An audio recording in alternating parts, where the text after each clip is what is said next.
Yalla, halachta. You speak Hebrew? You speak Hebrew. I teach in Hebrew. It's much more interesting, much more alive and vibrant. You hear my jokes in Hebrew. Really something. It's a whole different culture. You have other sources. Okay, can I start this? I need someone to bring me a glass of hot water. Sam, my man, you can't give me coffee now. No. Just hot water, perfect. There must be isn't there a machine over there in the kitchen with hot water? I'll pay for the cup. Don't worry about it. They charge you, for cups and sugars and everything there, right? Don't they charge that? Okay, we're going to continue. As of last week, we spoke about the Zchiras Yetzias Mitzraim of the whole year. Now I want to talk about Zchiras Mitzraim of Leil Pesach. And I'd like to focus on a pasuk and try to understand. And I want to learn today a Perek in Navi. That's what I want to do. I don't think I ever taught this one inside. That's Perek in Navi, and I think the time has come to learn the Perek in Navi. So first of all, I want to look at source Hey. Source Hey says, "Vayemer Hashem el Moshe," and God spoke to Moshe. Bo, come with me. Come equals come with me. Come with me to Pharaoh. Sounds like he didn't want to go there alone. So, okay, I'll go with you. Come with me to Pharaoh. But it doesn't say Lech el Paro. It says Bo el Paro. Come to Pharaoh. Key, because, in other words, why would you go now? So he says, well, the purpose of you going now, you have to understand, this is the beginning of a Parshas Boy, right? Well, you have to figure out the connection to the end of Va'era to understand this, but we're not doing Parsha now. Okay, I'd love to. I actually did the Reshit. I did that. I just finished doing that part of the deal. But let's learn just the Chumshit. Come with me to Pharaoh, for I have hardened his heart, equals I've made him emotionally callous. Callous, emotionally callous. We understand what I'm saying, right? It obviously didn't mean that his heart, someone told me his heart became a kaved, became a liver. His heart became a liver. Or he had COVID-9 with his heart. What does it mean his heart? His heart became heavy? What do you mean he had a heavy heart? What did he have? But heavy heart, a figure of speech. What does it mean? No, it doesn't mean that. It means his emotion, the heart was perceived as the basis of emotion. Okay, why? Because we knew that whenever you were emotional or focused, your blood pressure rose, and you touched you saw, woo, it's racing, and that's because obviously when you're excited, your brain needs more oxygen, and therefore your heart has to pump more blood for more oxygen to get into your brain, and that's why people thought that the heart was the source seat of emotion, but you obviously understand the heart is nothing more than a pump, which expresses and your emotions are actually found in your nervous system. That's all they really are. Your emotions are nothing more than perceptions. Reality would generate a nervous reaction. The heart has nothing to do with it. The heart is nothing more than a pump which pushes a lot of oxygen to the brain when it's needed. As I always said, if Cupid would actually shoot an arrow to my heart, I would be in love. I would die. And there really is nothing more broken than a broken heart. Because you got a broken heart, you're dead. Okay, so obviously these are all figures of speech, meaning to say, the Central Park, sometimes during February, you have these heart with an arrow in them, with 4 letters, some kind of Rosh Hashanah. You always have that. You go around Valentine's Day in Central Park, you'll see it there. And you can, and obviously it's a metaphor to a racing pulse. Okay, the idea is, what is the idea of the Bina Salev? It means emotional intelligence. So he says, I've made his sensitivities callous, he's emotionally callous, okay? He's a zombie, okay? He basically has lost sensitivities. And also the hearts of his ministers. We're not talking about his butler. His butler had nothing to do with this. It meant his ministers. Laman, what was the purpose of doing this? So it's a very important sentence. Shiti, in order to put down the shus alav, okay, to lasim alav, et ototai. What does ototai mean? Translation means my signs. What does that mean? It means the purpose of these makos were to be signs. Signs of what? obviously signs of my existence. If you look carefully in the psukim, you have the three sets of makot, as you all know. You probably say that go to Shul Pesach, so at least you know the Yehuda Ismim Simanim. And if you ever read the Abarbanel on that, he's Medaik, and actually it's found in the Ramban a bit, but in Abarbanel Barachava, that there are three sets of makot, and each makah, each set had a different purpose. The first one was, look at the psukim, Leman Yedu Ki Ani Hashem. The second one was, Leman Yedu Shi Ani Hashem B'Kerev Ha'aretz. First, I'm the creator. Second of all, I'm involved. For third set was Man Yedu Ki Ein Kamoini B'Chol Ha'aretz. I don't have a choir with me. I do everything alone. No, I don't have ministers. I just have hammers, tools, and chisels. I do not have ministers. I do not have help. Okay? My malach and the shofim, they're all hammers, tools, and they're all kelim of the Ein Sof.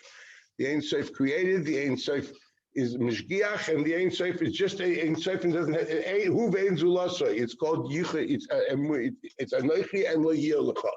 That's basically what was reintroduced to the minds of man. If you understand what anoichi Hashem elokecha and lo yicha yimacherim, that includes all three. Okay, anoichi Hashem, Hoveh Kadmon, Shakol Mimenu B'Chefetz V'Yacholos, Elokecha, I am your Lord, equals I'm the one that governs you. I'm involved, okay? Lo Yechahim Achim Al Panai, there are no other lords equals. I don't have people which have other, I don't give authority to anybody else. Although I'm the creator, and maybe I empowered other beings. No, I did not empower anybody. Lo Yechahim Achim Al Panai. You deal directly with me, not with Nachman Breslev, not with the Heilige Rebbe L'Mailach, not with anything. You don't say Machnise Rachman, as the Ramban calls that Avodah Zorah in the Drosha to Rosh Hashanah. You don't sing it or say it, although everyone loves it, right? But the Ramban says before she thinks it's Avodah Zorah. I love when people sing this on Rosh Hashanah, and Nicholas Chash Avodah Zorah, that's a Ramban.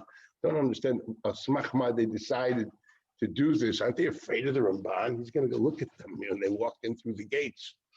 So for sure, Ramban. He specifically points out that piyut and says it. Says this should not be said. Rabbeinu Meshul argues with Ramban. You decide to make achroa in that machlik sarishonim. I don't think I know how to. So this is the idea. It's what do you say?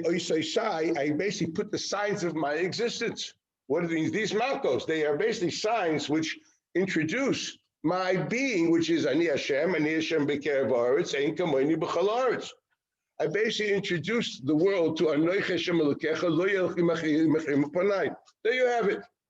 Plus, it also says Nemer L'Shalom Schar, etc. Yes, Gmul Schar V'Oinish. It's all part of me being involved. That's number one. So first of all, I wanted this to be known to who? Who's the Bikirbo? To the nations of the world. Okay, that's not enough. Ulaman, and for the other purpose. In other words, once these signs are there in the Egyptians, what does that do? What's the next stage? Okay, so I basically, through the Egyptians, presented or reintroduced myself to man. We'll have to understand what this means, okay? But first, what the pasuk says. And now, what else? So very nice. You introduced yourself. What's the next stage? Next is ulaman, and in order. That you must tell, relate. It's not enough for you to know. You must share this with others, equals your child or your grandchild. We're talking about first generation, second generation, third generation. What are you supposed to say? Mitzraim. Well, that which I did, or whatever, what hitalalut means more than just doing. It means I had this devious plan of making this happen. Okay, so I act in a devious way. Yes, I made him callous because I wanted to give him these punishments. Not that I needed the punishments. I needed these things happening to him. Rambam already explains in Hilchos Shuvah, but how could you finagle with his Bechira? We're not talking about that today. That's a Rambam Hilchos Bechira, a whole parak which deals with this issue from this pasuk. How could he mechabed lemachbit lev paro? The man has free will. What have you done? You've taken away his free will. I'm not doing that today, okay? Rambam discusses this. I told you there's a whole beautiful parak on it. Look it up. Okay, it's at the end of Hilchos Shuvah. So what we know is one thing, God did this, and he did this for a purpose. He did this for the purpose was not to teach Pharaoh anymore. Pharaoh was not trainable. Okay? The purpose was what? In order that you, Jews who are seeing this and are testifying to this, will now relate this story of what? Of these signs of the man Yedu Shani Hashem and Hashem B'Kerev Haaretz Shein Kamoni B'Chol Haaretz Ototaya Shesamti Bam in the Egyptians for only one purpose, and actually very nice to put it in bold letters via Datem Ki Ani Hashem. So the purpose of Zchiras Yetzias Mitzrayim and Sipur Yetzias Mitzrayim is not to tell me nice Bible stories, or to feel, oh, wow, slavery, freedom, no, all that. It's also a secondary reality. The ultimate goal of the whole Seder that you have at night is to engage into a theological discussion about monotheism. B'datem, yedi'ah does not mean chokhmah, lo lahkim, v'lo lahavin, elo ladat. We've discussed multiple times. Chokhmah is the kernel of wisdom. Bina is understanding equals giving it dimensions. You now understand it. As the example would be if the old comic strips, when the guy's thinking, all of a sudden there's like a light bulb goes on. Oh, that's chokhmah. If then he has time to think about it, giving it scope, depth, he can now touch it, he understands it, it's called understanding. You cannot understand without defining its scope. You can't understand anything unless you can't understand the essence until you realize the breadth of what it is. How can you define anything by one little piece? I don't know how people do it. I know how they do it. Don't think. But if you can't be honest of defining anything.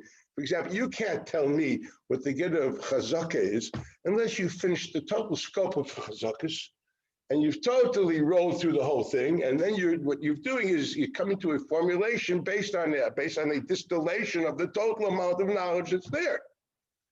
If not, just talking like a myopic little child with a nice little Zchiras. So what?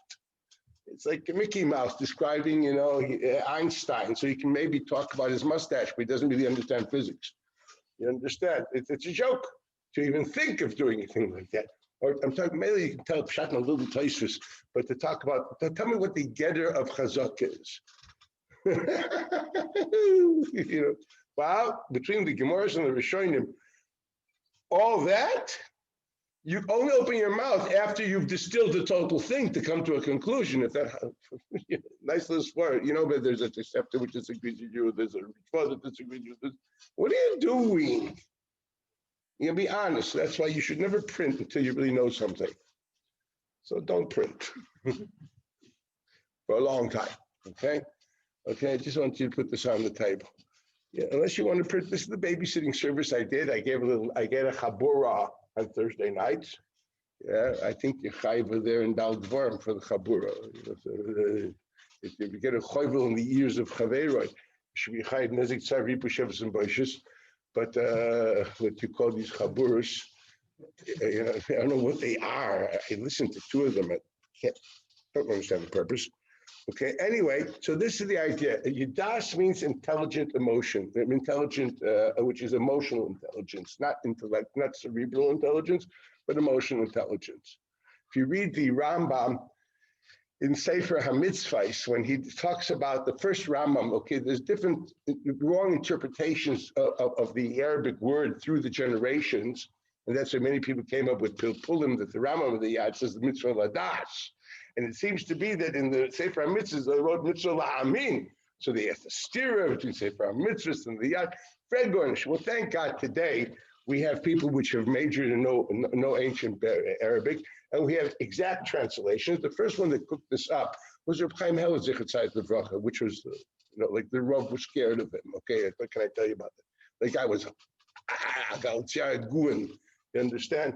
Was big in Mechker, big in everything. There's a Sefer HaMitzvahs of Reb Chaim Heller, if you ever saw it. That's the Sefer HaMitzvahs Mugil, which is the basis of what we have now in the Sefer HaMitzvahs of the Frankel Rambam.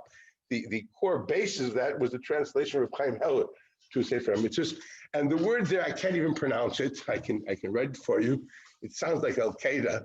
If you look at it carefully in the Frankel Rambam, it means to say literally to make it vivid. Doesn't mean to believe. means to accept it as a vivid reality equals emotional intelligence. Okay, so that's actually what it said. There's no mitzvah believing.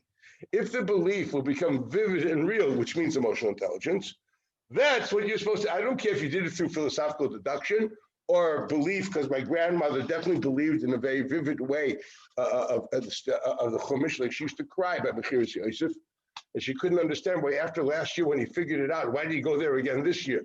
It was somehow every year the guy forgets last year's Chumash and falls into the pit again. She experienced the sale of Yosef. What can I tell you? You know, obviously I have no problems because, you know, it's just a book, but he had the sheer problem because she lives it. That's called emotional intelligence, internalizing something to become vivid and real. Like the old people in shul when I was a child, they didn't do too much more in nevuchim, and they probably didn't finish shas. Didn't know, you know, the guys with the white beards that the mustache was yellow because of the snuff that where they were smelling. You wouldn't even. This was in the East Side or Chicago when I was growing up. Those type of people, they cried during davening Rosh Hashanah, and they meant it much more than all these guys that know all the vorts in the world. They didn't know anything. They knew Rosh Hashanah Zeh Madin. You understand?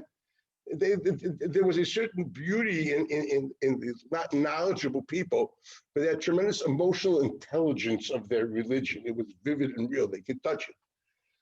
The Bunny wrote the most beautiful article on this phenomenon is Rabbi Hagoin, Rabbi Dr. Chaim Soloveitchik, who we used to call Hagrach HaChodesh. Dr. Soloveitchik wrote a beautiful article on tradition, something like 30, 40 years ago, which I remember when it came out. And it's now in the 3 volumes of his writings.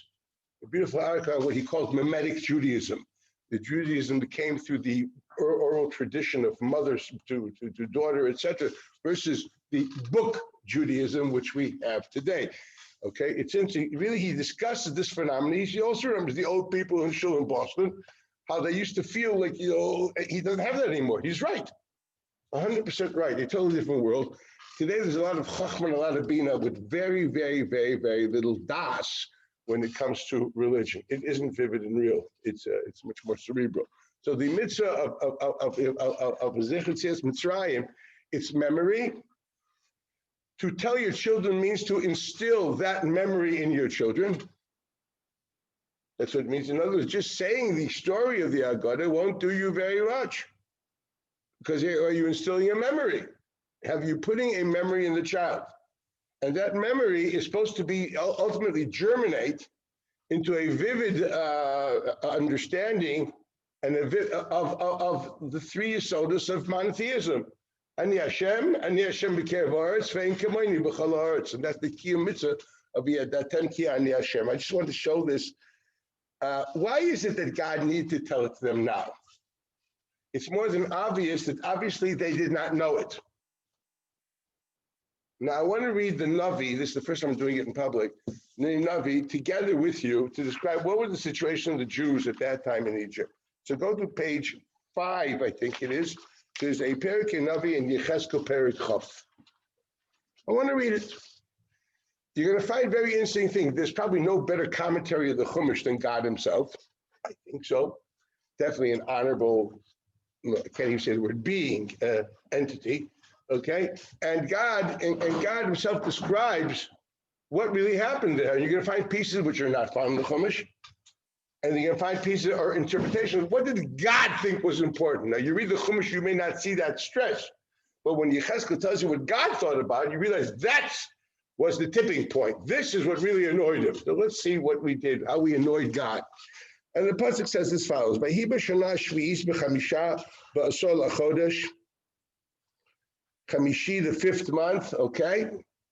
Ba'asor lachodesh bo ba'anashim yiziknei Yisrael ledroshes Hashem be'yishvu lefanai. The very famous Gemara Megillah which discusses this. The elders came to Yecheskel and they sat and they talked about him. And I can tell you what they said because it's the previous parak where they basically told God, I'm sorry. God, we don't owe anything to God anymore. He threw us out. Literally, the language that the Gemara uses is Evet sheshicherei rabbi klum yesh lo olav. What do you throw us out? Threw some goats. Come on, shalom. It was nice to know you. Isha Shigilsha Baila Klub Yeshlam Alea. What do you want from us now? Let us be. Basically, you threw us out. Come on, we don't have a covenant anymore. They actually believed that the covenant was broken. And therefore, if you really want to understand that, that's why they partied at Achashverosh's party, because what was Achashverosh's party? Was celebrating the fact that the 70 years had come and there is no redemption. It was God actually broke the covenant. It's literally the theory of supersessionism, which is found in the Latter-day Christian Church, that God broke the covenant with the Jews, and there's now he's looking for another candidate for the covenant. And when Christianity finally accepted that, saying this is Mother Church, it's what Chazal right before Shapasha Shmini Medish Rabbah, Asidim Umos Ha'olam Lomar Anu Yisrael. We are the real Jews, and we are the Hebrews, and we are the members of the covenant, not those Israelites. They finished. Okay, so this is what happened. Actually, the Jews had a very similar complaint. They said, you broke the covenant. Good. Shalom. So it says, Vayidva Hashem Elai Lemor, Ben Adam. This is how he calls Yecheskel. Obviously, you should, young Rabbi Lowe, he teaches Yecheskel. I'm sure that he discusses the Ben Adam name because it's very unique, only in two places. It's Ben Adam is in Kohelet, that's Adam. And in Yecheskel, he's Ben Adam, okay? Those are two interesting places where those names are used, and obviously they have to be seen, draw whatever parallels you're going to draw.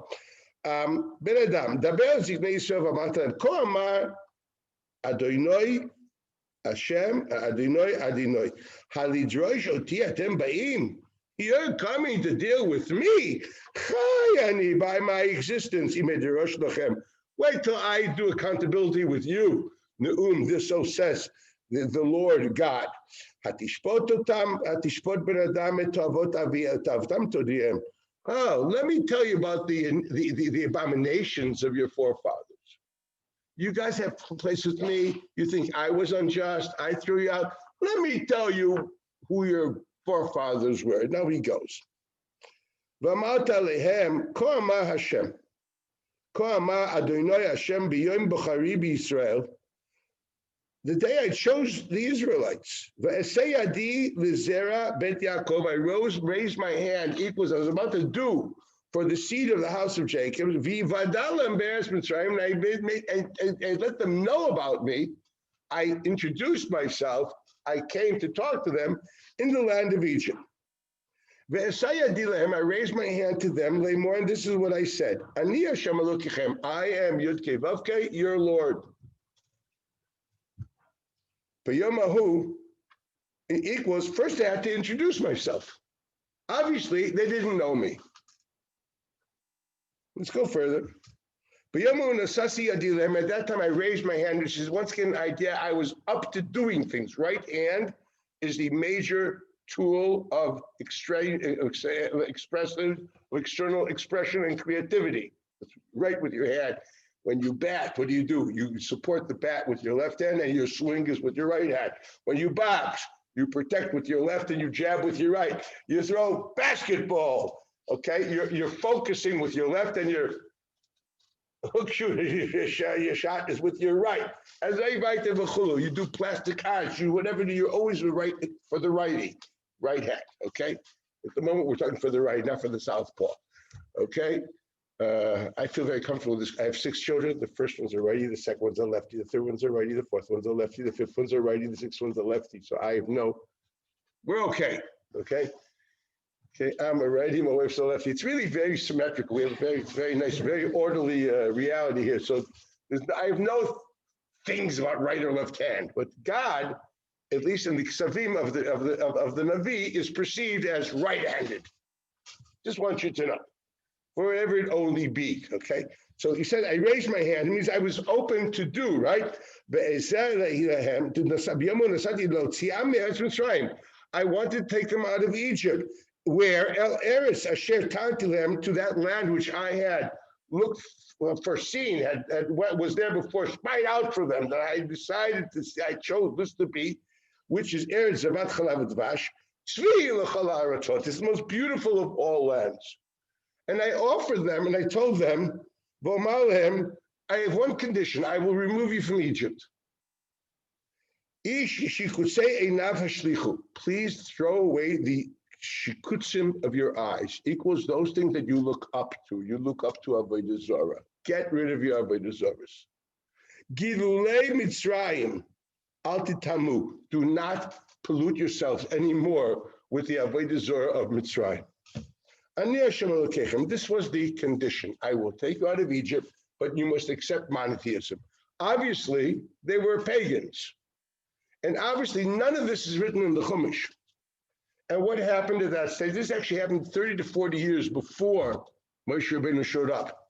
This was actually through Aaron HaKohen. Aaron was sent originally to take the people out of Egypt, and already God Baruch Hu had offered to take them out, but there was a precondition. At that point in time, God was not just going to say, okay, I'll take you out and fix you up later. He wanted a deal. And he says, I will take you out, but you must walk away from paganism and embrace monotheism. That's all I'm asking for that.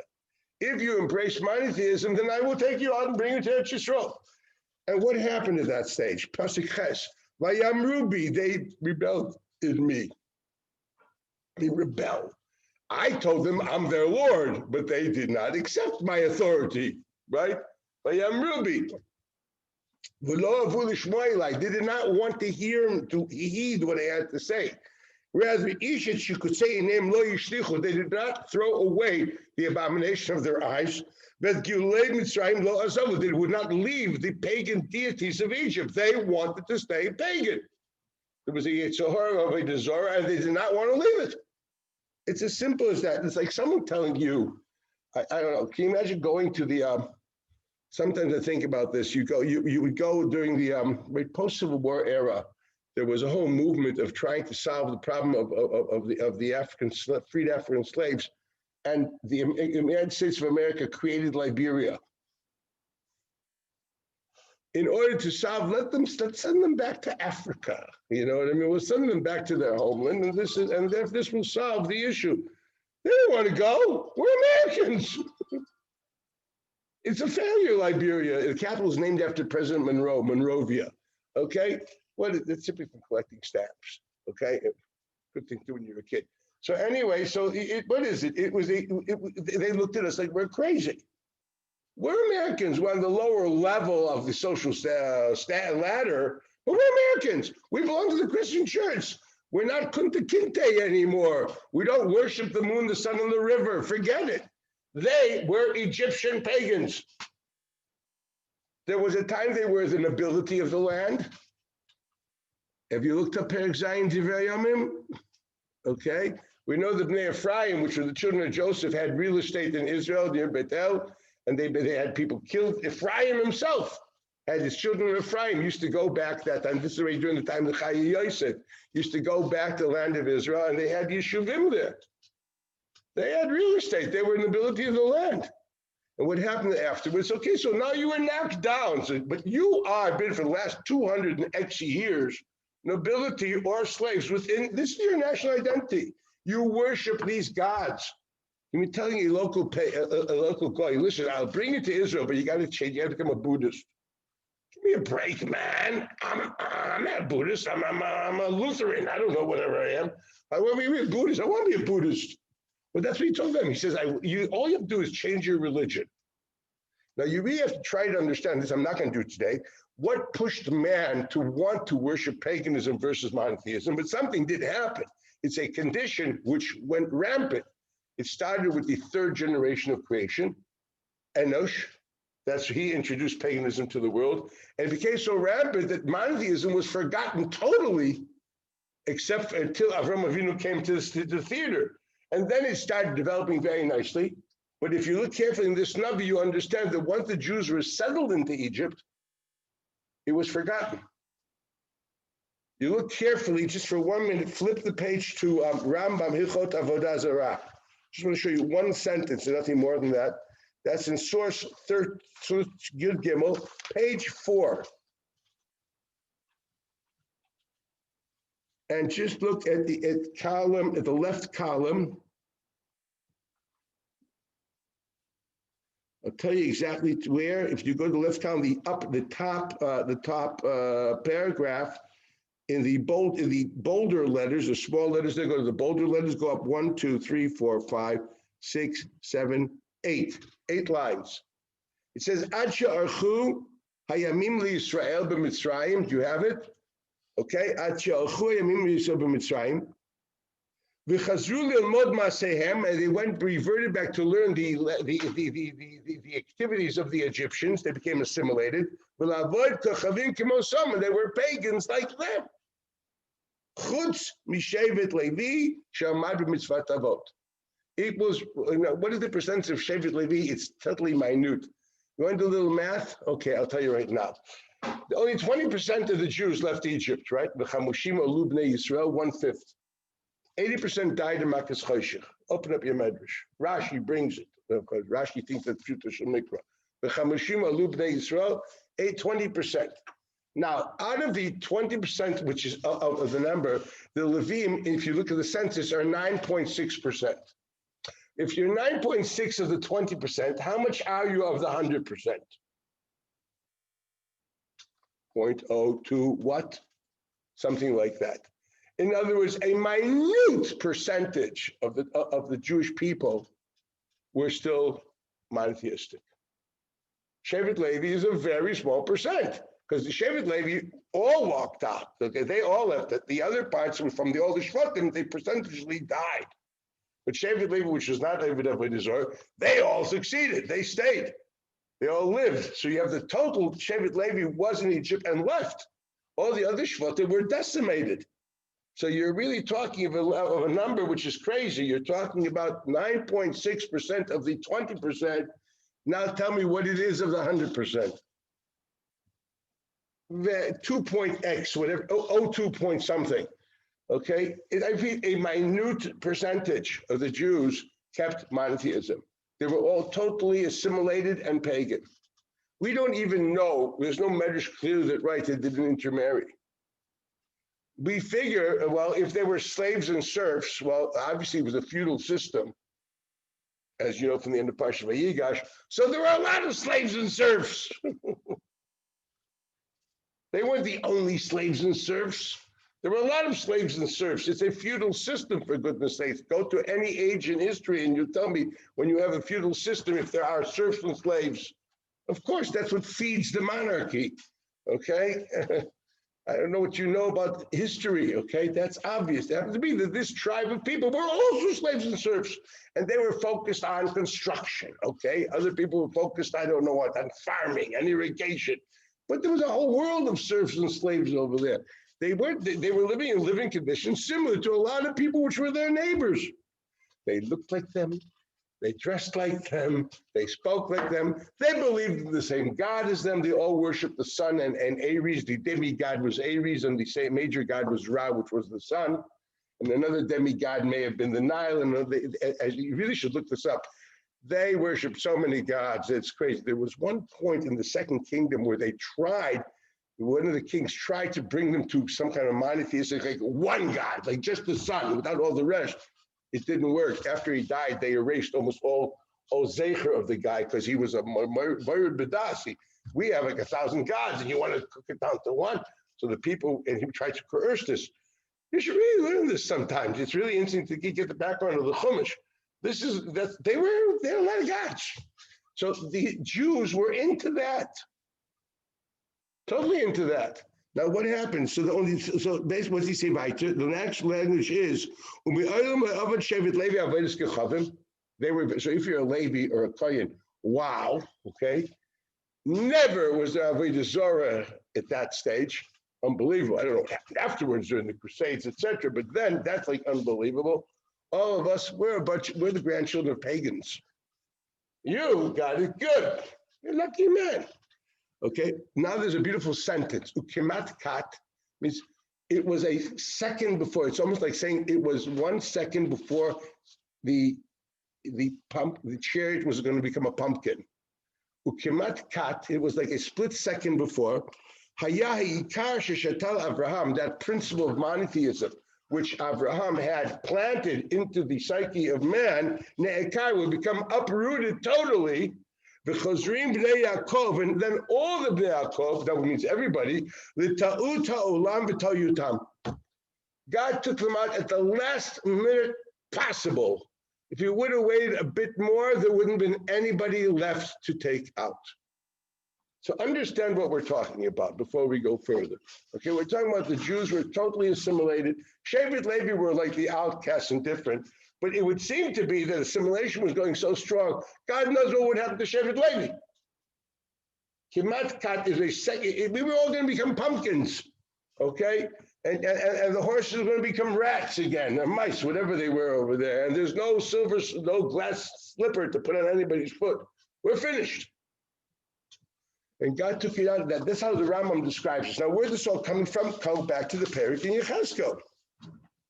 So God originally, like years before Moshe was introduced in the Chumash, we don't know this, but Aaron the Kohen was already sent, and this is the pasuk here. Or someone was sent.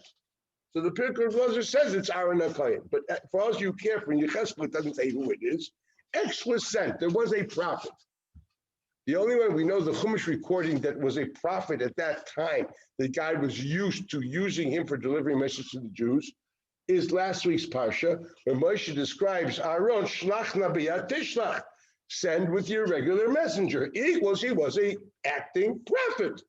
So when Yechezkel God sent a message to the Jews, you can logically infer, since we have no record of any other prophet at the time, they're all pagans. Who was going to be a prophet? Okay, that means it had to be someone from within Shevet Levi. Okay, and since we know that one member of Shevet Levi was a prophet, we can therefore infer, probably, that was Aaron HaKohen. The Pirkei Avos Taka identifies it that way. But once again, but you don't know the Medrash Pirkei Avos. What you know is that there was a person, which we can infer Shevet Levi, and he was a messenger of God, and we have to know that Aaron was also doing that job. That's all you can say. So God sent this message, and they told him, drop dead. Again, pasuk ches v'yamru b'v'lo avu l'shmo elai isha she could say your name lo yishlich v'gilei Mitzraim lo azovu v'omar, and I said at that point in time, lishpoch chamati alehem, I really want to pour my wrath on them, lechalot api behem, to devour my anger in them equals to destroy them.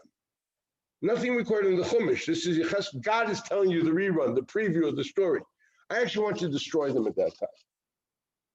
God had offered to reintroduce monotheism to them, and they did not want to accept it. They didn't want to hear about it.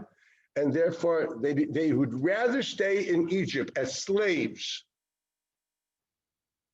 but be a pagan Egyptian slave of, shall we say, with an ethnic identity. Yeah, they were happy. They were proud of their ethnic identity. That's why they kept they called them their names, their levush, whatever. That does not have any theological significance.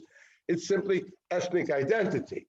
They choose to keep on calling themselves Goldberg, I don't know what, okay, or eating knishes, since, you know what I mean, or kosher style chametz on Pesach, you know, it's like, looks like a matzah. You know, I'm trying to say that kind of Judaism that you're aware of, and it really says that that's the only reason they were saved, because they kept that ethnic identity. You understand? They were not redeemed because of anything else except for the fact of ethnic identity. The 80% that died because they didn't even do that.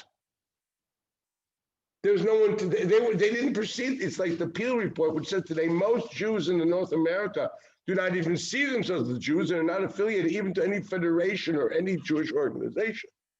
That's the equivalent of the people that died in Makas Choshen, which today we have a promise it won't happen. Pasuk says,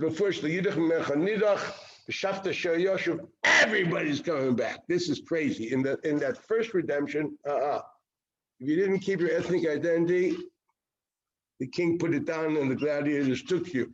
No, this time everybody goes. Okay, that's a very interesting concept, which is important to remember. So today we don't give up on anybody anymore. That's what God said. Sukkim and Navi. But at that stage, he wanted to destroy them. So what does it say? Why didn't I? So Pasuk Tes says, "Va'aslam an Shmi," but I did because of my name. Lest it be desecrated in the eyes of the nations, which these Hebrews reside among them.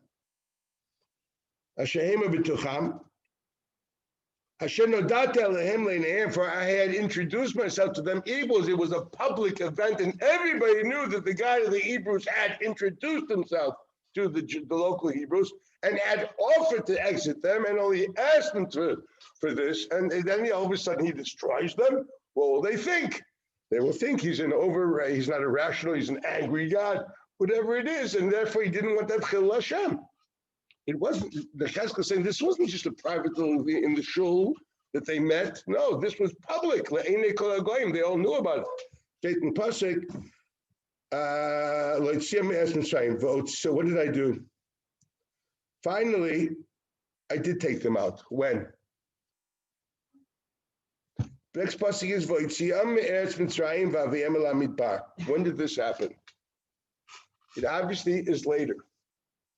We don't know a record of the people refusing and God wanting to destroy them. Yecheskel is adding that to the Chumash. And now we know afterwards he actually did take them out. Now that we know from the Chumash. And we know there were no conditions. He didn't demand them to leave Avodah Zarah. He didn't demand, he just took them out. That's the reality there. And then what happened? I took these pagans, I gave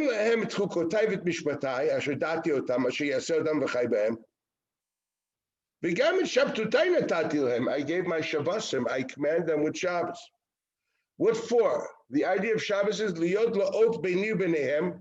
This is a sign, again, a sign of our covenantal relationship, knowing that I am what? Ladat ki ani Hashem mikadsham. It is I, the Creator, Yud Kei Vav Kei Hoveh Kadmon She'Benu Hakol B'Chetz Yichos, which elevates them, sanctifies them, introduces them to transcendency. That's actually what it means. Mikadesh is to introduce to transcendency. I raised them above the mundane. And that's what I did. So what's the focus of Matan Torah here? Or what, this may be either Matan Torah, or it could be Morah. We have to check. Pashtus, it means Matan Torah, Chukim, Mishpatim. It says this usually goes on all the by Morah, all the Sham, Sam, L'chok, Mishpat, B'Sham, Nisahu. But probably what we're talking about is Matan Torah, which is logical. Then what does it say? Vayamru bi bet Yisrael b'midbar. They rebelled in me in the desert. Now this is something you did never heard in the Chumash. They did not fulfill my commandments. It's not found in the Chumash. Et mishpatai ma'asu. They couldn't stand my mitzvahs, my mishpatim.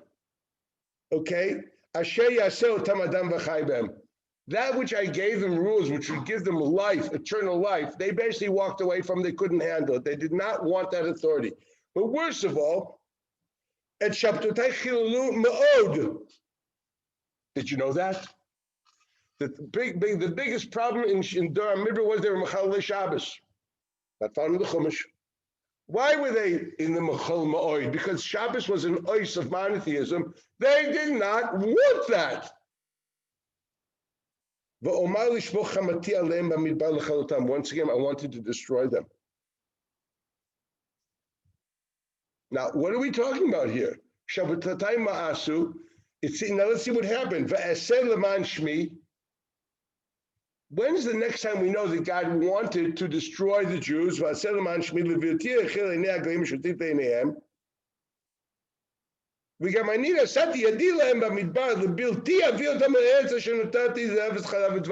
talk about? He's describing the Meraglim.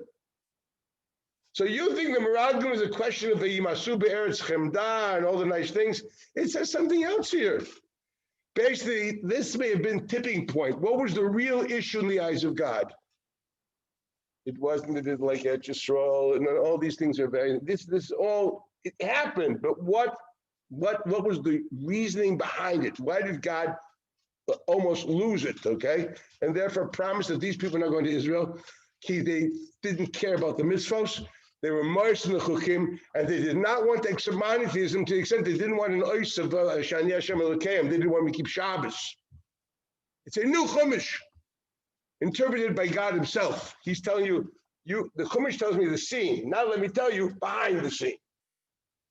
This is what happened.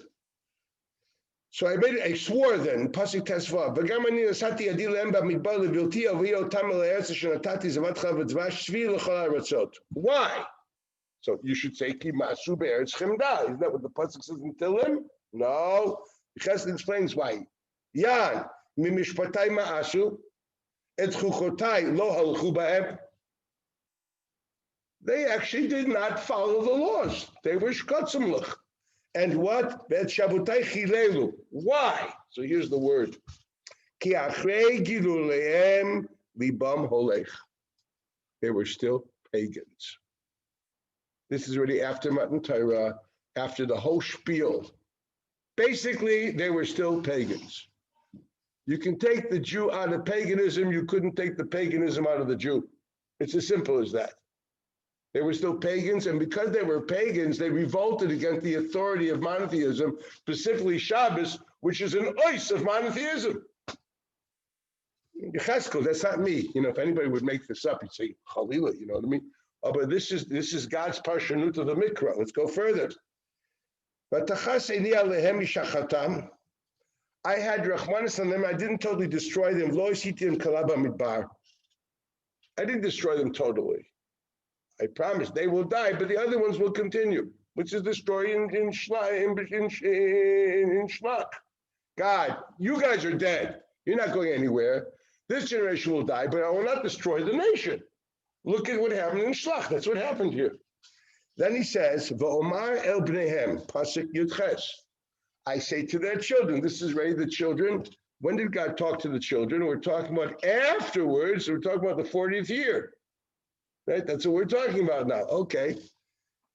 Do not follow the behavior patterns of your forefathers. Those people that took out of Egypt, they were lowlives and pagans.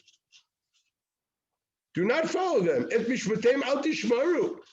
Ubegilu lehem al titamu. Those Yetzias Mitzraim were oved avodah zarah. Don't pollute yourself with their avodah zarahs.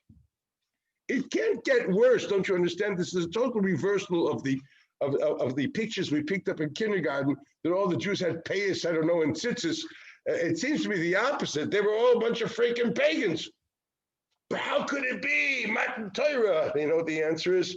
Everything can be. When you jumpstart a person artificially, when a person is entrenched in a culture, and you try to flip them out fast with artificial sound and light shows and miracles, it lasts for a short period of time.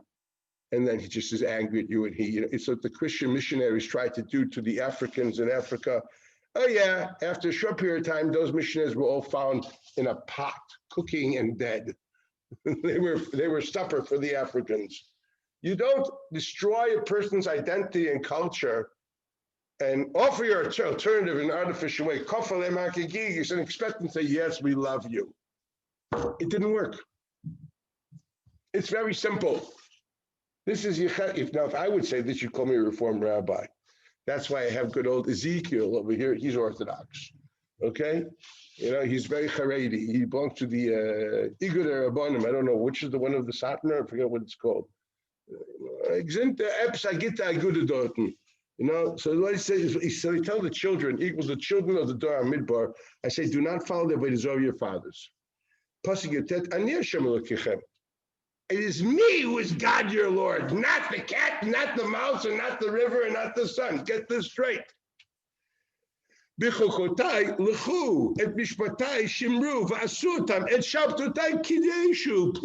Shabbos. It's interesting. We don't see that at all in the Chumash. We see tons of Azhara from Avodah Zarah. You notice? All of Sefer Dvorim is full of warning, do not fall into Avodah Zarah. It was very clear that there was a big taiva, and God had to, like every parsha in Bamid and Devarim is full of it. Okay, if you read the Chumash there, everything, be careful, don't do this, He goes so low, he says, if you wash your I'm throwing you out of the house. It's not just to say theologically it's not appropriate, it's not worthwhile. You guys go for Avodah Zarah, I bounce you, right? Okay, that's what it says. It's just, you know,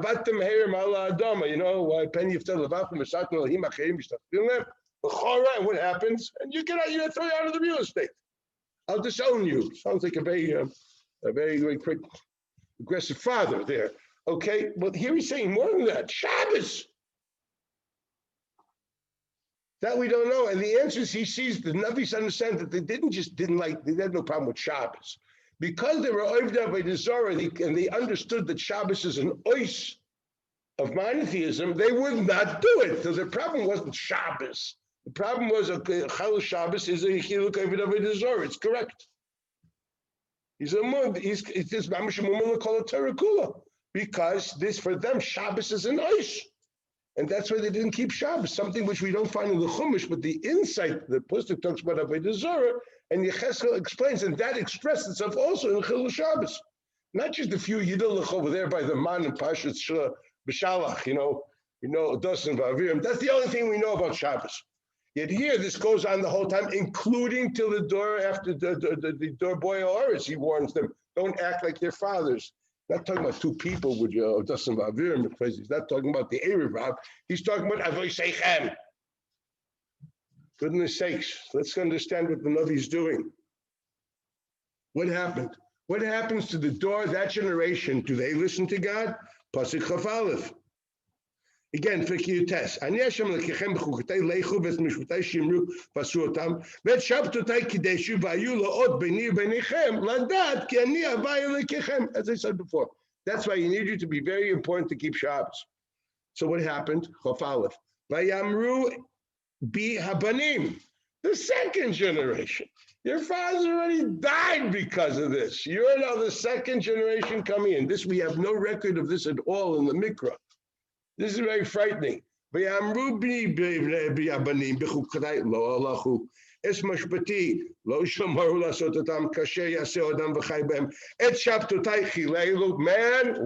is this? It's not in the Chumash, not in Yeshua. Like, where is all this happening? But Yecheskel Scott says, I want you to know this is what happened.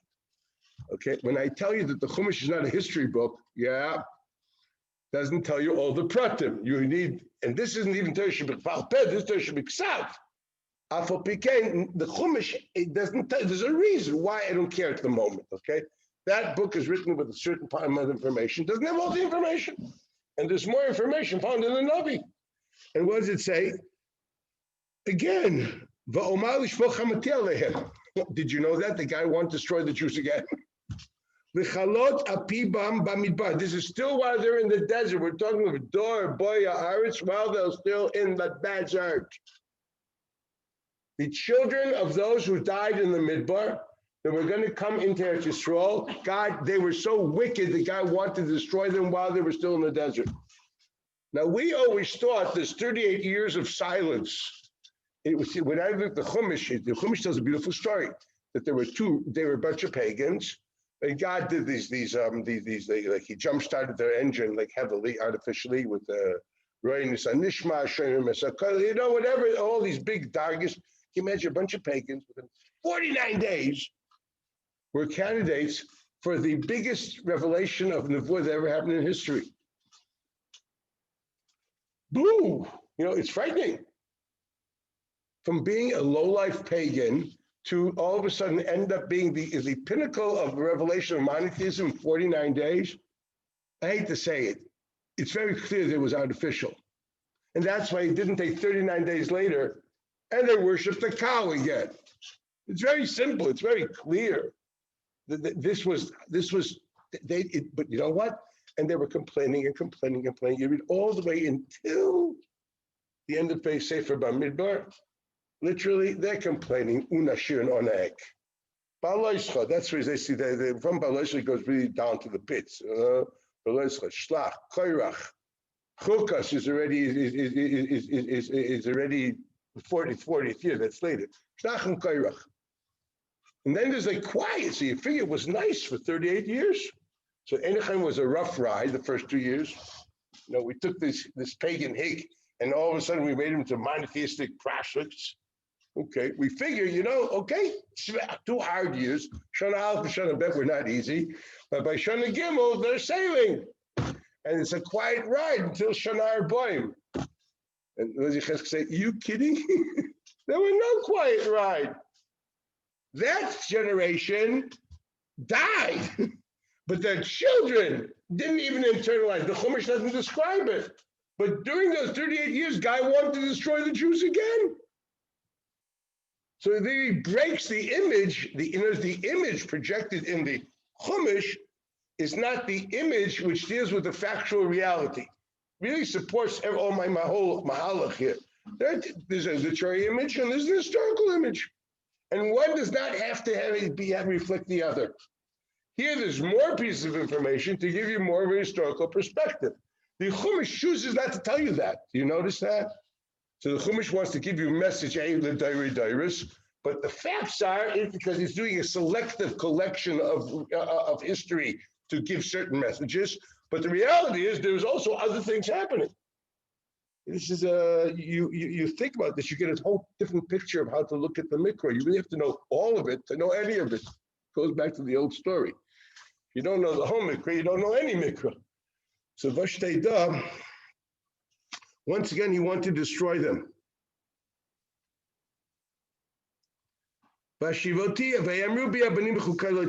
they say? Once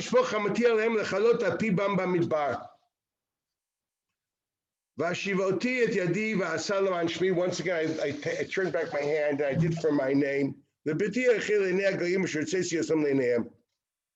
Gam ani nasasi es yadi lem bamidbar lafitztam yigayim lezotam baratzot. This is interesting. In Tehillim, it sounds like the Gzeira of perpetual galus is part of the einish of the story of the Meraglim. If you look at Tehillim, the big Haidu Kufov over there, but say yadi behem lazareisam bagoyim etc. Now let's understand carefully. Here Yecheskel says it happened in two stages. That the idea of they must die in the desert and not come to Eretz Yisrael, that's the thing that he mentioned for in Pasuk Tesvav. Now you have to understand that in Pasuk Chav Yud Ches, he's already talking to the children. Dealing with the children, he says in Chav Aleph that the children also rebelled. And at that stage, in Chav Beis, he says, I decide to promise Golus for the rest of the world. Chav Beis, Chav Gimel. Equals, Golus is not a product of the Meraglim. The Golus, the Reis Magoyim, is a product of the iniquities of the children of the Dor Boy Oretz. It's something which is very important because there's no better parshan of Chumash than a Kodesh Baruch Hu before the Bat Shmai. He's telling you, you must look back at this and understand what this is. It's very important to chop that. Okay? There was a whole piece of history that we didn't know about, that there was a Gzeres Kilaya and also on the Dor Boy Oretz, and God chose not to destroy them, but then God said, but there will be perpetual, there will be Golus. The Zarosim Bagoyim means a big exile. That's what we're talking about.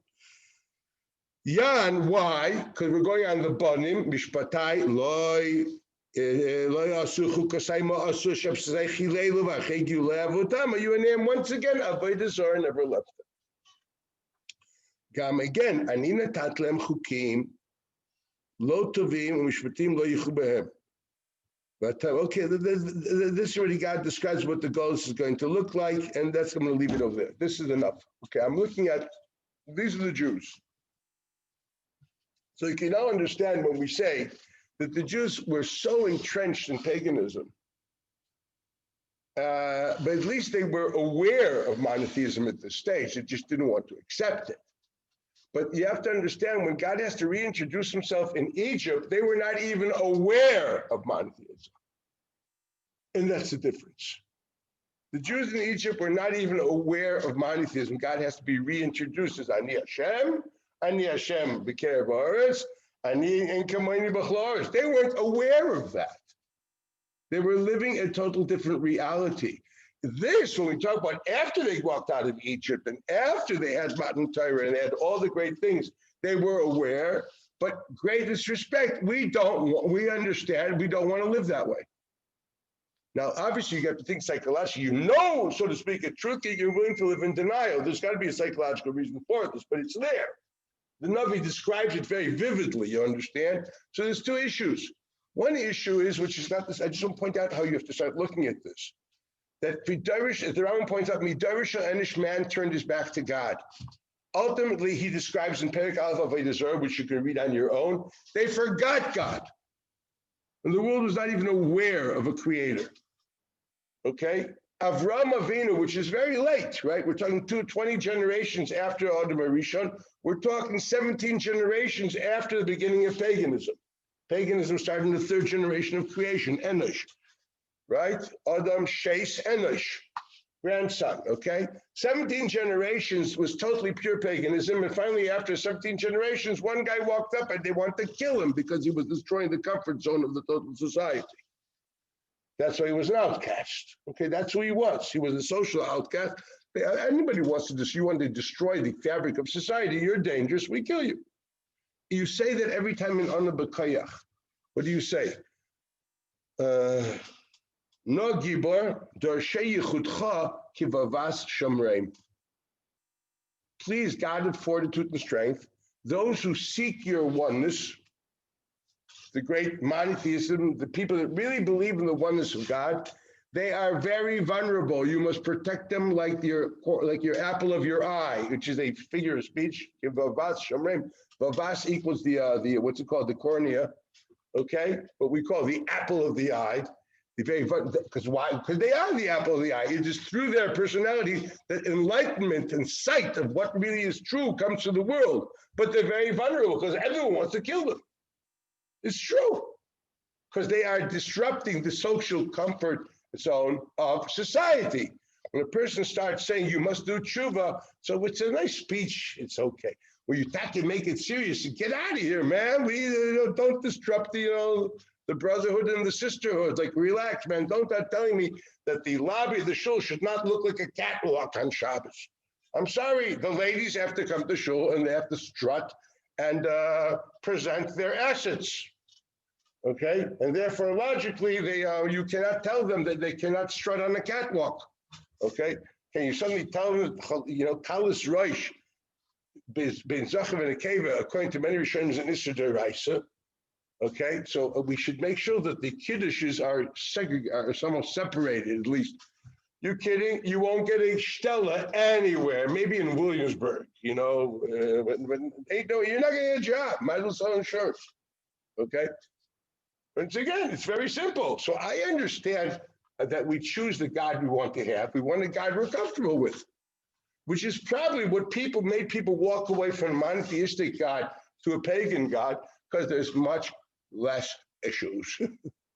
He's not that intrusive and not that demanding. If you look at the lifestyles of the Knani, Chiti, and Moira, etc., you can understand that the Mitzraim, as we discussed during Shabbos, not very, very restricting. Okay, to say the least. It gave them a beautiful comfort zone. They could all strut on the catwalk with no problems at all, okay? But as soon as you start telling them, this is also, this is terrible, this is not sneeze, if you're a rabbi, go back and work in the YU library. There ain't no way we're gonna let you outside of the building. Stay there, okay? Don't go down to Nagel. No, don't tell us about Nagel. Okay, you understand that Chalil, you can't tell about Nagel. You're not supposed to tell about Nagel. Chalil Chatz, right? Okay, many hours I had on Richard's head because of that Nagel. Okay, Richard was the president of Richard Joe. Anyway, whatever it be. So you understand, this is what happens here. These are the Jews. Now you know who we're talking about. Now you understand why they had to be reintroduced to monotheism. They knew nothing about it. They knew nothing about it. Now you can look carefully and see why the theme of Leil Pesach is not the story of Egypt, but primarily the goal is through the story of Egypt, through the knowing the Manyedu, it said 3 Lemanyedus, you're not supposed to end the day. You gave the historical background of how monotheism was reintroduced to us. Now you should have a dinner and learn about monotheism. It's supposed to be a faith-oriented dinner, not a story dinner. The story's purpose is the basis of the faith. That's what the Chumash says. The Chumash says, the Manyedu, what the whole purpose of telling the story is in order for this to be the basis of introduction of telling me, who is this God? You follow the Chumash. The Chumash says these makos have a certain purpose. You have to now understand why these first set, we're introducing stage A, the second step, stage B, the third stage C, but it's there. You can't deny what is. I'm going to show you a certain part. So this is a super important reality. Okay, now the Ramban elaborates on this, but first I want to show certain other things for today. Look, you'll notice something really very interesting. Go to Source Yud Aleph.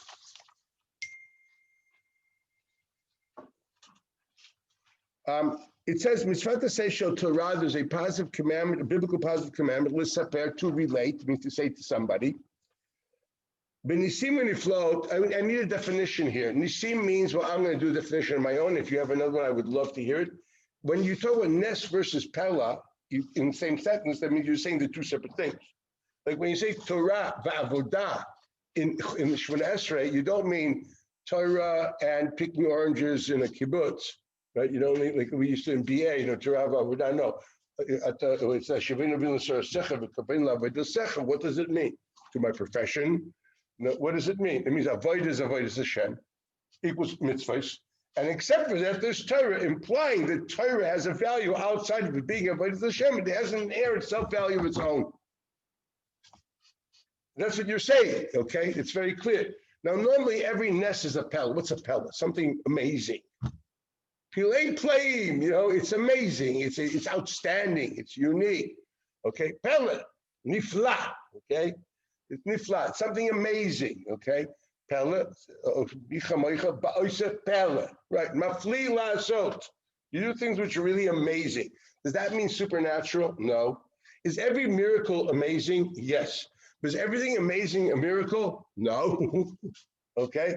When you say Nes equals miracle, Upella and amazing things, you mean to say that two types of things occurred in Egypt, and the Rambam Sanchez points out that you must point out what they are, and there's a reason for it. Now, since the goal of it is to understand monotheism, understand God's involvement in reality, it is obviously that God's, what we learn from Nisim, from supernatural phenomena, is one lesson. What we learn from amazing things, which are not supernatural, is another aspect of monotheism. What are the two aspects that we're talking about? What are the two aspects that we're talking about? Where the Rambam points out, you have to specifically underline the Nisim and the Neflot. So here I'm going to do a little thing here, that every time I look at it, you have to think about it carefully. In the 10 plagues, how many of them are Nisim and how many of them are Pella? Well, let's roll. To transform the liquid of blood, water into blood, defies the laws of science. They simply have different molecular structure, and therefore that's a supernatural phenomenon. Tzvardeya, to manipulate the frogs which are there anyway, that they should suddenly come and invade the cities like Hitchcock's birds, that's not supernatural. That's manipulating the natural behavior pattern of the frogs. That's amazing. You haven't defied the laws of nature. You've manipulated, you played with them. That's a Pella. Down for that. Kinim. Okay, how did Kinim occur? The guy took his staff, knocked on the earth, and all of a sudden it generated Kinim. Well, they actually thought at the time, let's be honest, and we're talking about God talks to man through the understanding of reality, that earth is the source of lice. They think lice is self-generated, and it comes from dirt and things like that. I don't look it up. That's how the ancients thought. So that's something, basically do something to the earth, and the earth will then, you'll do something amazing because it's going to generate lice, and the lice will come, well, is that a miracle? No, at that time that wasn't supernatural. That was a natural occurrence, but you manipulated that just by knocking once, all of a sudden the earth sprouts forth of Canaan. That's like, wow, that's cool, but that's Pella. It's amazing. You took the laws of natural evolution and science and you accelerated them. It's amazing, but it's not defying the laws of physics, not defying the laws of nature. Okay, so we have one Nes so far, and 2 Ploim. Okay, now that's the Tzach Adash. Adash is Oroif. What's Oroif?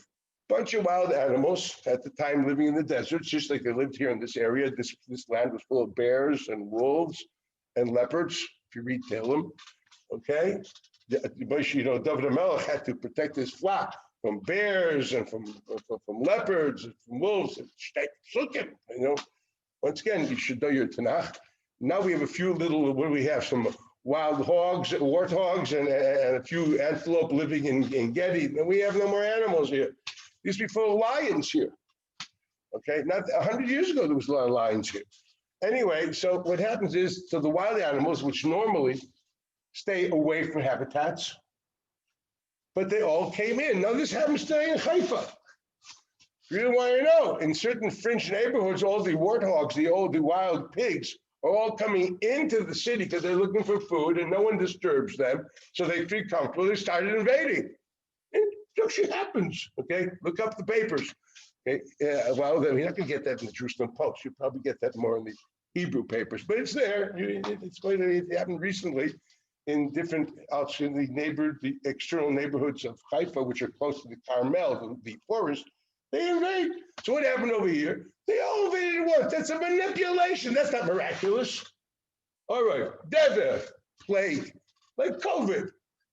Big deal. God said there's going to be a plague. That's not miraculous. That is, he timed it. Says, I'm going to manipulate nature. I control nature, and I'm going to make sure it happens. That's amazing. So for how many nisim do I have? One. Interesting. So for Tzach Adash, Shchin. Now, Shchin is really interesting. What did they took? He took a fistful of ash from an oven, from a kivshon. He threw it up in the sky. It dispersed across all the area of inhabited Egypt. Be very careful here. And it landed, I guess, if you think carefully, how much ash can you throw in a fist? He didn't have the fist of he didn't exactly have a baseball mitt, just a fist, okay? Fist of ash, and he throws it up, okay? Okay, and it spreads, it's nanoparticles. Think carefully, how much can it spread? It's finite. Reality, yeah. You have to be nanoparticles. I don't know what they are. And they miraculously land exactly on man and animal. And this is what causes these lesions, these skin boils. Now, what is that? That, for me, I'm questionable about that. On one hand, it's a possibility. I don't know enough to make the equation of how much ash, even cut into nanoparticles, can spread according to how much space. So I'm missing the variables to know whether this is miraculous or is it just a pella. Suffix. So far I have one Vadai Nes, everything else is a pella. Shchin veisich nicht. Okay, that's Adash. Now we have Ba'achav. Shoot, finally we got the third one of Ein Kamoini B'chol Haaretz. So when I look at Ani Hashem, I got one Nes and the rest is pella. Ani Hashem B'kerev Haaretz.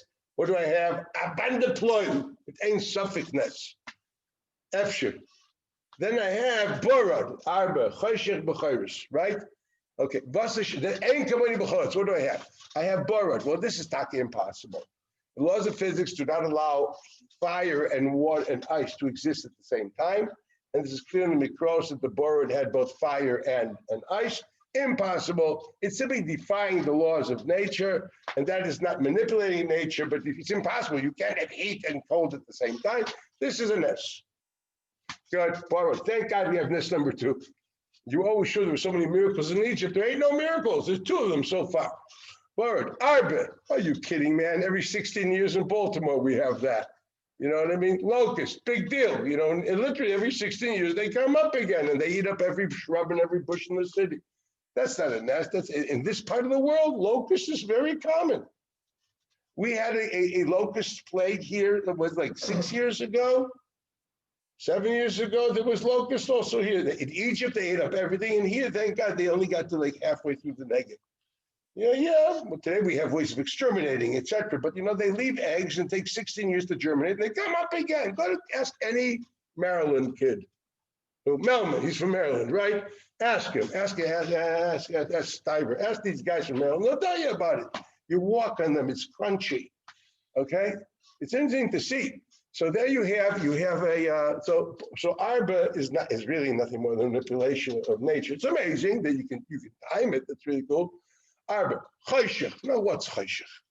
So if you really think that the comic book idea of Choshech is that they were like stuck and can't move, that means they should die because for 7 days they couldn't eat or drink. They would be dead. We have no idea that Choshech was killing people in Egypt. So that's not what it means. Could it mean that? Can a person survive not eating or drinking for 7 days? Try it. Multitude should have died. We don't know about it. We only know that during Makkah's Choshen, Jews died because God didn't want to embarrass the living Jews. That means the Rishonim died then. We don't know that multitudes of Egyptians died then. It doesn't mention it anywhere in the Mikra. So obviously that's not what happened. So what did happen? Read Maimonides, a wise man. Dr. Rambam, it means as follows. There's a heavy fog to the extent that there was no penetration of any light at all. It was pitch black. Did anybody ever go to the Blind Museum in Cholon? Well, you should, to experience what it is to be totally blind, okay? People simply didn't move because they were afraid to move. Because if you fell, you would break a limb. In those days, breaking a limb was very dangerous. You could die. Remember, this is way back then. No anesthetics, no antibiotics. Breaking a limb is dangerous. It's death. Okay, so people didn't move. They crawled, they tried, but they could move. They just didn't move because they were frozen because of the afraid of breaking a limb. Rambam, Mer Nevuchim, read it. Okay, this makes sense. By Yomesh Choshech, it was very tangible because it was like a cloud. That already the Even Ezra says. It says one of these old sea clouds that the sailors talk about. Look, the sailors in those days were selling beer stories. You understand? The sailors, they also told the story that the clouds shed wheat from one island on the other. That never happened. It can't happen. Yet the sailors told this to the Amoraim, and the Amoraim believed it. Bakasha, there's a whole sugya that discusses what happens with the wheat that's exported from Eretz Yisrael. Ask any scientist if it's impossible. They'll laugh at you. It's like, you think it only occurred in Bisman HaMaroim, then it stops occurring? Give me a break. These are sailor stories that the sailors told, and they gullibly believed them, and therefore said, well, if this is true, what would happen? I sound like Slifkin, but I'm not. So I know much more, okay? And therefore, so just want you to put this on the table. I just want to understand what the effort. Torah is beautiful. Yiddishkeit is so deep and so profound. Why do we have to entrap it into plain Kepler and Narishkeit? I mean, let's especially the majesty of Kodesh Baruch Hu's Chachma to tie it down into Narishkeit. It's painful to hear these things sometimes. If we be tied down that way, I don't know if my yarmulke would still be in my head. You understand? Baruch Hashem, it's deeply entrenched. You know why? Because I know the majesty of Torah. Simple as that. It's so beautiful, big, and royal that anything is garnished compared to it. I'll tell you right now. I've told people I do not believe in Matan Torah. I know it was. Believers are people who don't have a reason to believe. I have a total reason to. I know it happened. Don't ask me why this is not the conversation of today. Okay? I don't believe in it. I know it. I don't believe in Hashgacha Pratis. I know it. Yeah, I don't believe there was a creator. I know it. Yediyah, V'sishtet Rambam, okay? Very vivid and real. Emunah is for the people that don't know. Get that straight. Okay, let's take this further. So, Mela, you have to understand that this is, we look about the Egyptians, we have to understand, so Mela, when we talk about Nisim and Flores, what are we telling you? If you look carefully, what do we have? We have Chayshich. You know what do we have next one? Bechairis. Was Bechairis a miracle? How did they die? Practically, you're a doctor. How did they die? Let's understand what the Torah describes. You read it in the Haggadah Shel Pesach. U'b'mayra gadol zeh gilui shechina. Myra means it was very traumatic. Equal the traumatic experience of gilui shechina made them die.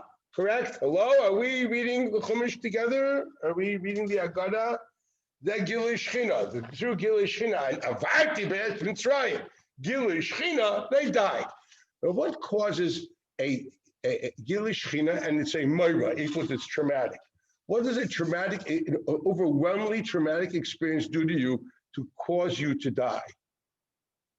It's called you get a heart attack, a stroke, or something like that. Your blood pressure rises immensely, and your fuses go down. That's what happened. Okay?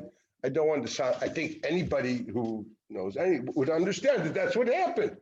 The Chaim beautifully puts it in a poetic way. He says God is the kedusha of Kadosh Baruch Hu is like a magnet. So if you have a lot of kedusha, it won't pick it up. If you have a little bit of kedusha, so the pellets of life of kedusha, they go back to its source. It's a nice way of saying Gilui Shechina drew the life out of these people. it's poetic, right? You don't understand that God's like a magnet. It doesn't work that way. Okay, it's very simple. Myra Gadol. It was very traumatic. Understand what it means. It's just like the prophet goes through Ema. You know what Ema means? Terror. He goes through a terrifying experience. Ema chashecha gedayla nofel salav. Did you ever read the Chumash? Which means he goes through a terrifying experience. You pray every Rosh Hashanah for a terrifying experience. Don't you? God sent us a terrifying experience. What kind of terrifying experience do you want? We'll figure it out, but you're asking for a terrifying experience. A Moscha Kama Shabrasa includes you, unless you don't think you were created. Okay? You're begging God for a terrifying experience. What exactly is the terrifying experience that you're expressing?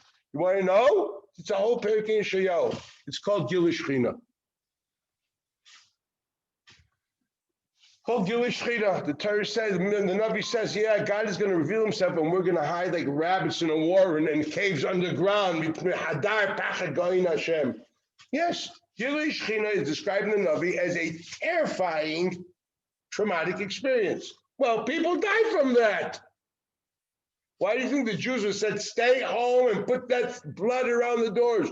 Do not walk out. The blood is the buffer zone of Gilish Shchina. You won't get that terrifying experience.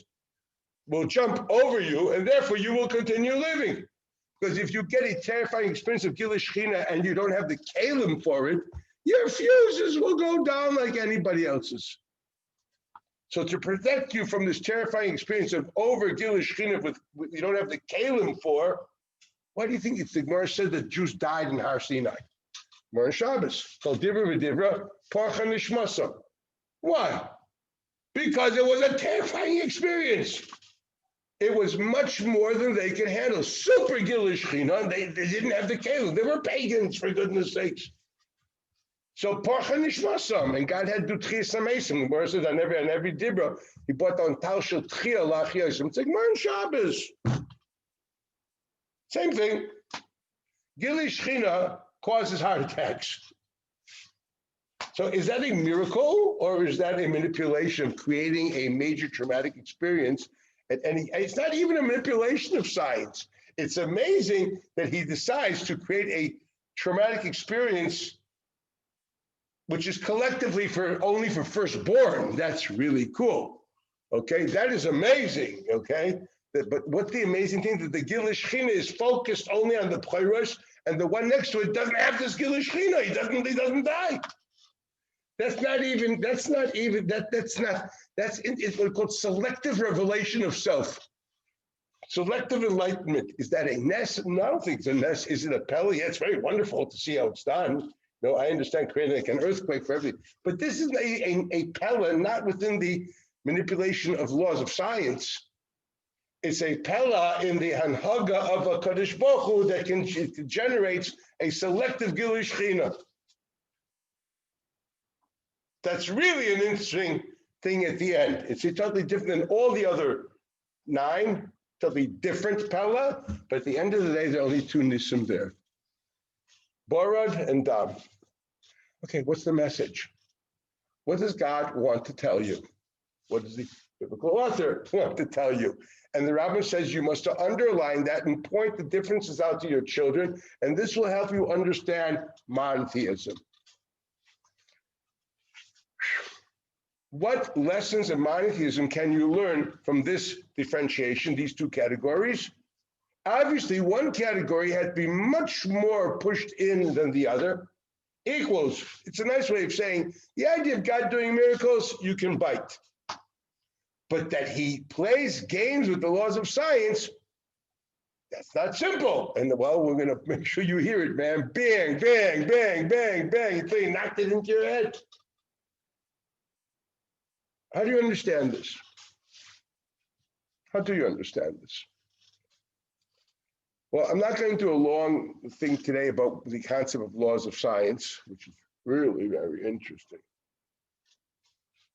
There's an interesting oxymoron.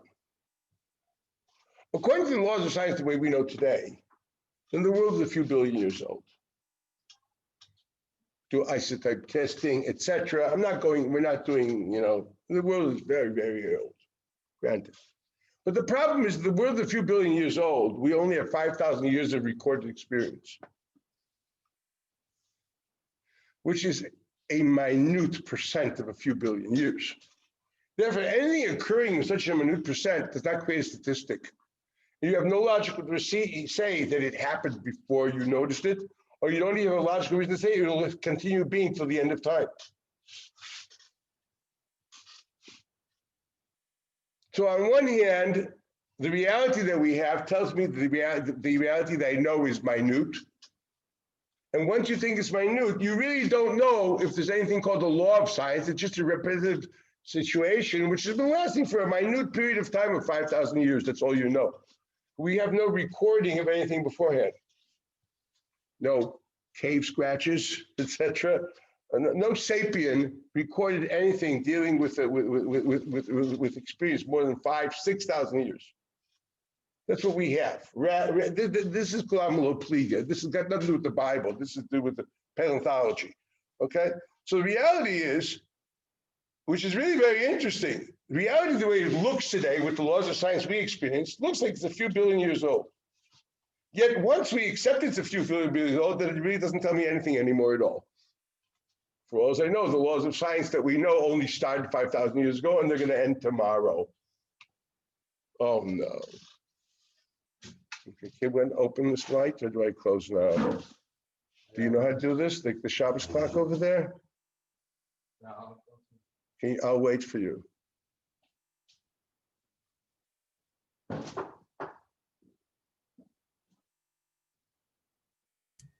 חושך, מה שלומך, חבוב? מכת חושך.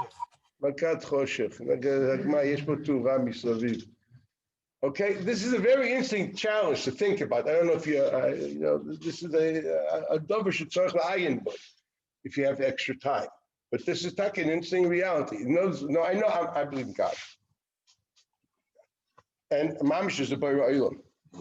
Okay, and it's just like the Torah, Kadosh Baruch Hu writes a chumash because he wants to tell me things.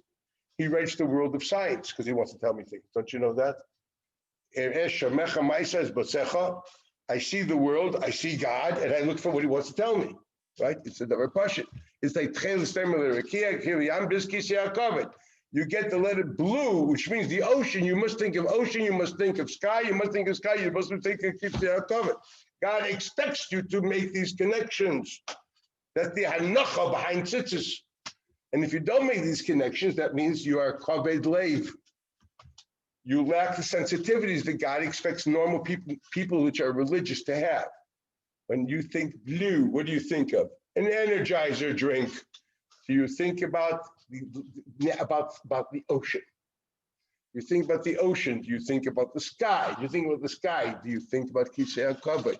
If at any stage you're going to say no, that means you lack the sensitivities which are expected of a Ben Yisrael, because that's the background behind tzitzis. That's a heavy sentence, but it's the truth. It's something that we have to work on, to be sensitive, but they can only work on that if you constantly enjoy the world and the sciences and constantly train yourself to think of God, creator of it all. You see, if you can translate your Gemara into the telescope, then you're going to do well. But if you're never going to translate into the telescope or the microscope, you'll never see that. This is the truth. So I guess you have to start taking nature walks, or come with me to Kruger Park in South Africa when I go. You know what I mean? So something like that. Or try the Grand Canyon, Epis hazach, see Maaseh Hashem. You have to do these things. Push it to develop into a gabra. Anyway, but Lamaisa, God expects, as I say, to be sensitive to things, which is very much granted. How much should I take this further? I think I'm going to do this with the short period of time I have.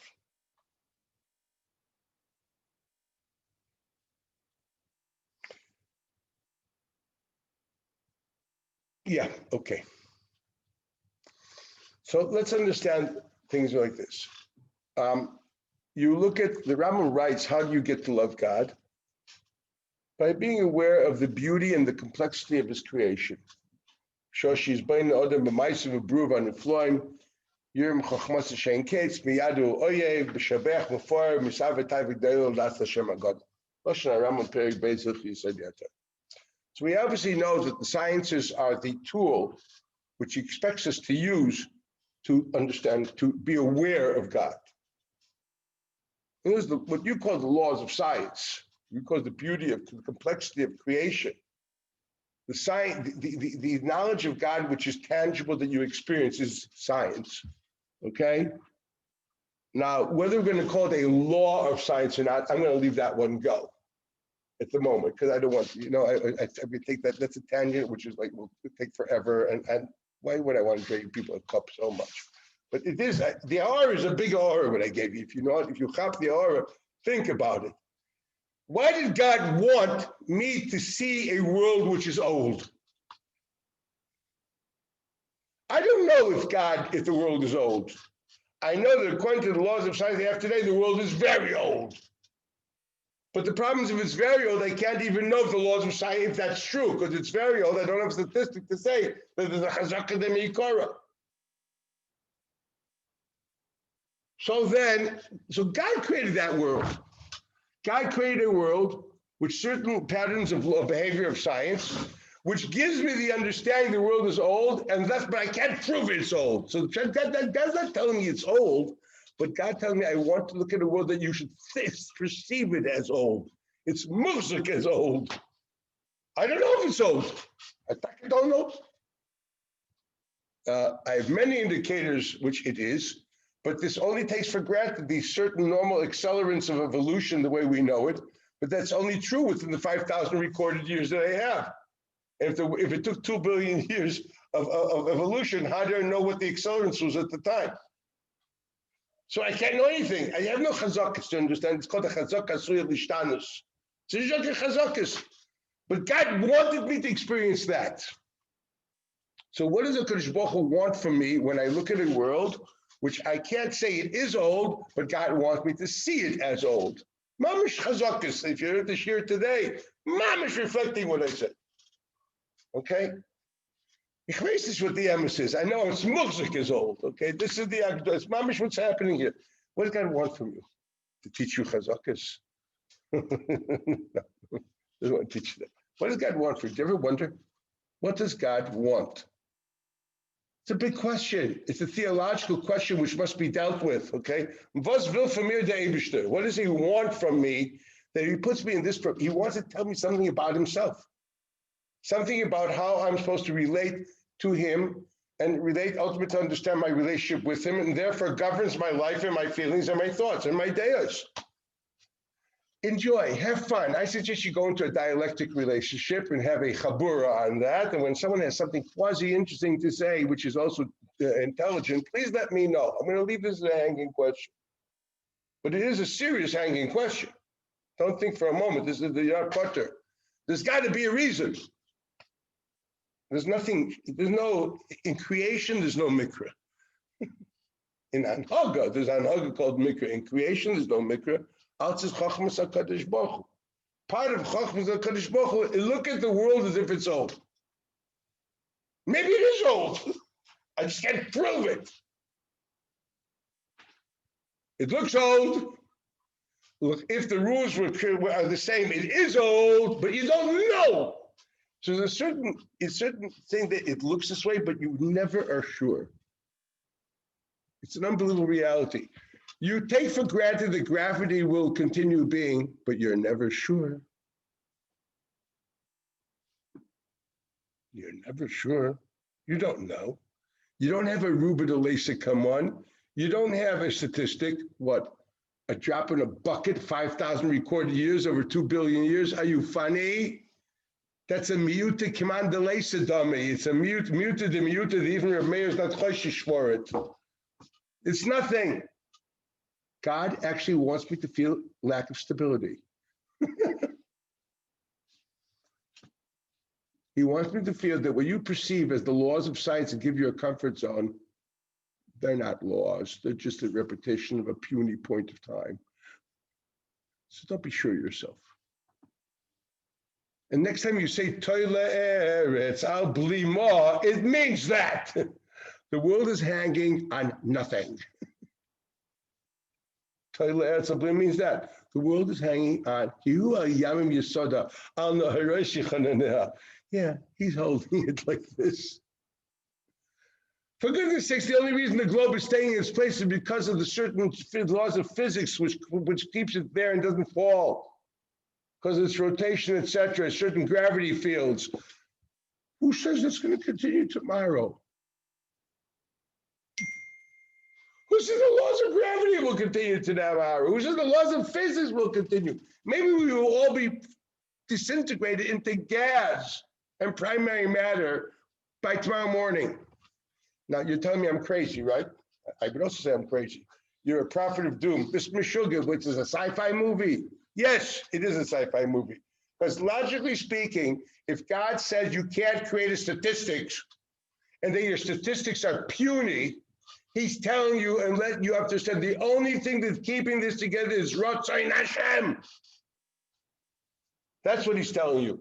That which is keeping the whole freaking reality together is Ratzon Hashem. It's not like God has to destroy the world. What's keeping the glue of all the dynamics is Ratzon Hashem. It's not that he has to create, he's just willing it to continue. Should he stop willing for a moment? It just won't be, because basically, I have no reason to say that there's anything which is stable. I do not know that I'm going to go to sleep and I will wake up tomorrow morning. And when I say Moidani in the morning, Shechzarta bin Nishmasi, I actually say thank you. When you're 18, 19, you take life for granted. And you mumble Moidani because of religious observance. But once you learn these things, you say, thanks, okay? There's still actually earth, so I can walk on it.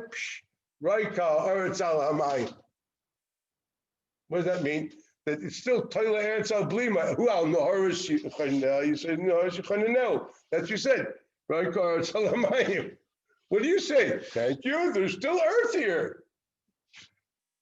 Isn't that a funny bracha? Of course there's earth here. I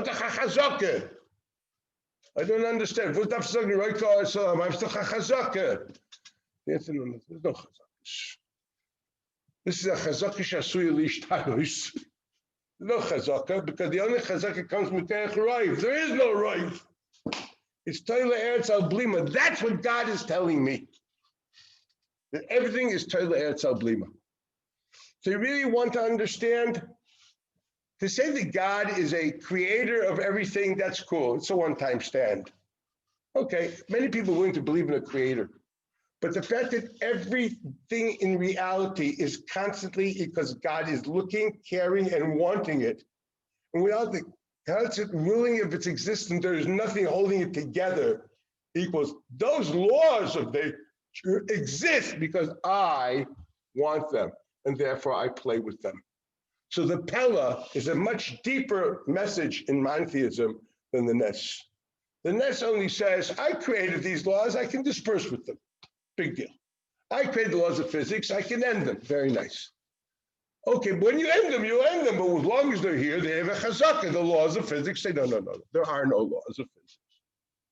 Don't you understand? Everything is just because he wants it at this point and now.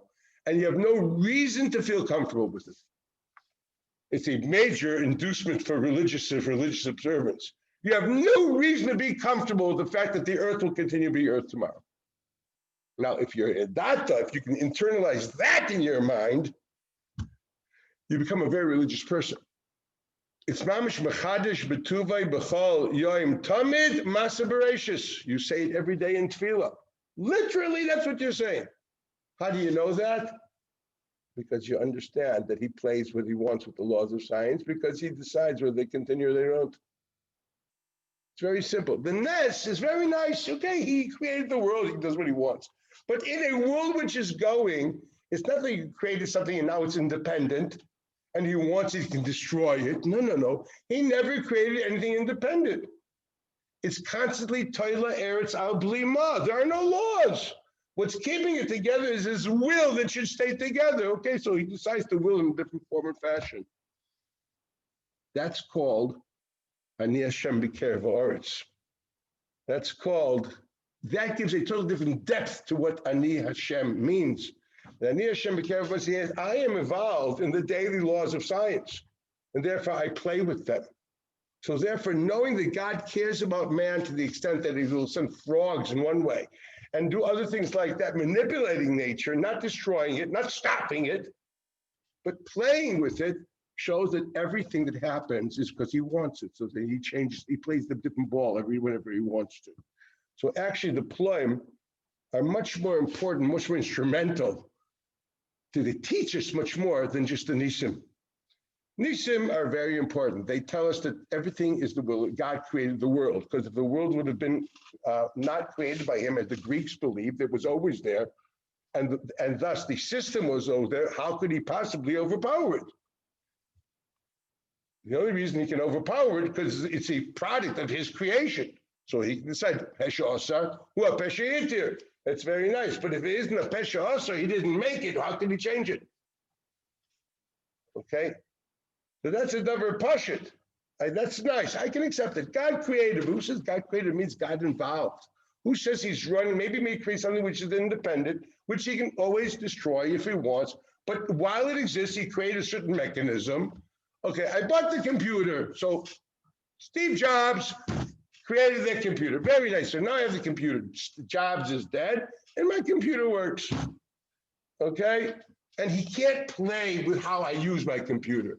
But this is a God which created the computer and defines the laws of your capability of using the computer, and defines the computer at every point of time. He controls it. He wills it to work. That's why it works.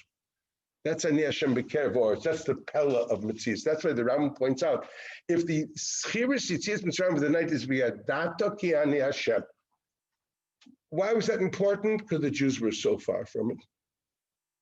We see even 40 years later, they were far from it. Now you understand why we're constantly pushed to focus on monotheism on that night. It's not enough to tell the horror stories of Egypt and add the Medrash stories with buried shades Haggadah of these gory pictures of the beautiful pictures, but wow, frightening sometimes. I remember I showed it to a grandchild of mine. He was afraid of the pictures. No. You've got to explain. You know how that happened? Because God runs the show. And if you don't do that, if somehow part of the discussion is because this tells us that God runs the show, then you missed the point of the evening. That's enough for now, and we'll continue further in this next week around the Mitzraim. Please give me, if you don't plan to keep them, put the sheets over here. לילה טוב הרב, חודש טוב. תודה רבה.